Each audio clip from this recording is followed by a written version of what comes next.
Hi everyone, I'm Dr. Mesh Seibel, editor of My Menopause magazine. I've just returned from the annual meeting of the American Society for Reproductive Medicine, and I did an interview with Dr. Joshua Dor from Israel. In this interview, you're going to learn how you can preserve your own ovarian tissue and put it back in at the time of menopause so you have your own natural hormone therapy. Stay tuned. So let me ask you first just to state your name. My name is Joshua Dor. And you are? And I am a professor for OBGYN in Sackler School of Medicine, Tel Aviv University. And until recently I was the director of the Fertility and IVF Center in the Sheba Medical Center in Israel. And the reason I was so excited to hear what you had to say, because we had a chance to talk last evening, and you were talking to me about a new approach that women may be thinking about in the future. That's right. For options for, let's call it hormone replacement. Yeah. So first of all, tell us just for a moment, what in just a few sentences, what is the whole thing? What is it that you're thinking is? Because in the past, what you're doing was used for a fertility thing. So how did this all come about? We developed a method by which we can restore fertility and endocrine function in patients who underwent chemotherapy and became, because of this alkylating agent and the chemical stuff that they were treated with, they became menopause. Mm-hmm. They went into menopause. Right. And these were a young patient or a patient in the age of 30 to 40 that were in menopause and wanted to have children. They were suffering from infertility. So one of the ideas came to restore, on one hand, the embryos. On the other hand, we started restoring a cortical ovarian tissue. So you took a piece of the ovary from the woman, yes, before she had the chemotherapy. Exactly. We used to take pieces of cortical tissue, mm-hmm. from an ovary and freeze it, because the cortical tissue has the majority of the primordial follicles, and it stores the oocyte. This is the oocyte reserve. So just to clarify, these are women who you did a belly button procedure, a laparoscopy, or they may be having surgery with a different kind of operation, but at the time you took out a piece of the ovary, exactly, cut it into strips, yes, and froze these strips so that after the therapy you could put it back in them. Exactly. This is what we were doing. Uh-huh. Following the end of the therapy and following their recovery from the disease.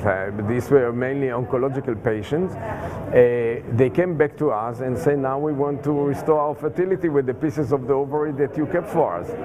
So we were developing a method of putting back these pieces of tissue into the ovary. Before that, people were doing other experiments by putting it under the skin or near the peritoneum.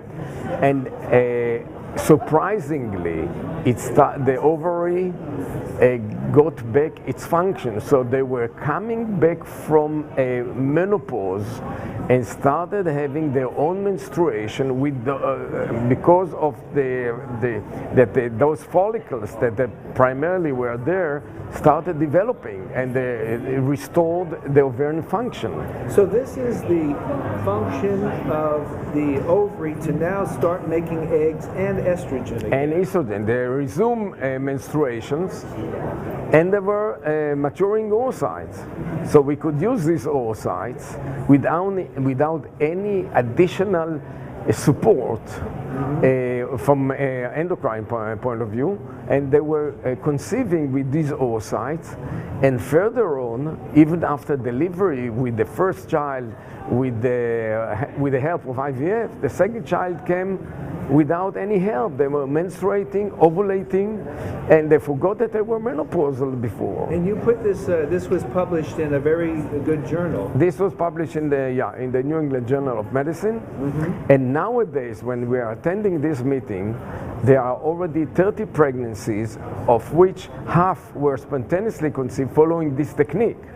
Spontaneously meaning they didn't need any fertility treatment. And nothing. Now, as it applies to menopause and estrogen, tell us how you're looking at this now as a possible consideration for women who are in menopause and want to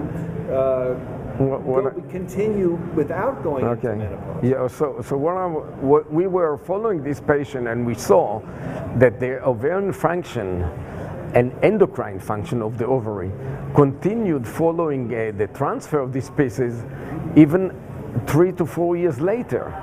So I came to the idea that I can fight the menopause from the endocrine point of view with their own natural estrogens by putting back pieces of those ovaries back into various places in the body. It mustn't be into the ovary, because this tissue can start functioning even if I put it under the skin or close to the peritoneum in a very, very simple procedure.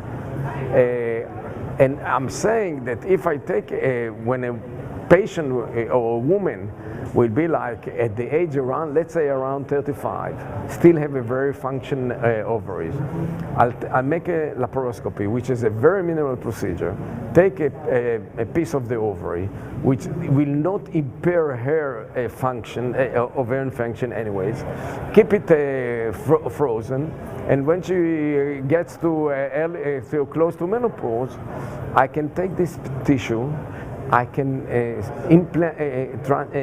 transfer and implant these pieces very close to the skin somewhere, and she will resume the endocrine function. And when, let's say, one piece will last for 3 years, I have 15 pieces in my fridge. So every 3 years and she can go on and with the own endocrine function over 70 without need for any other therapy. So this is a possibility with a minor procedure when a woman is younger to remove a part of the ovary and to store it in a frozen way, cut it into sections, and every 3 or 4 years with a small incision under the skin, insert a piece of the ovary so that she can continue to have her own hormone production for years to come. Yes, exactly. Well, this could be a very exciting approach to hormone treatment that's entirely natural in the woman's own body. Yes, without the risk of any other therapy like estrogen, which are good, but they still have some risk. Well, thank you very much. With pleasure.